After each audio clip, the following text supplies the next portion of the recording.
মনে রাখবেন, রমজানকে যে কদর করে না, রমজানেও যে গুনাহ করে, রমজানেও যে জাহান্নাম থেকে বাঁচার চেষ্টা করে না, রমজানেও যে জান্নাতের আমল করার চেষ্টা করে না,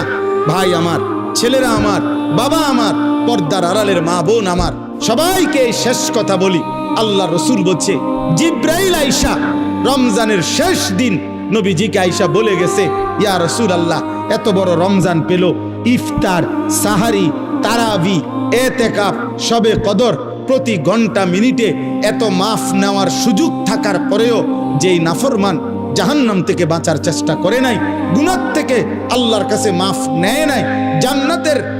জরুর আশা পূর্ণ করতে পারে নাই, আমল করতে পারে নাই, খোদার কসম নবীজি বলছে, জিব্রাইল আইসা বলছে, ইয়া রাসূলুল্লাহ, এমন নাফরমানের উপরে আল্লাহর লানত, আল্লাহর লানত, লানত, লানত। নবী বলছে আমিন, আমিন। মানে নবী বলছে, হ জিব্রাইল, আমিও বললাম আল্লাহ, এমন লানত আপনি কবুল করেন এই নাফরমান উম্মতের উপরে, আমি নবীরও লানত, যা তোর রূপে খোদার লানত পড়ুক।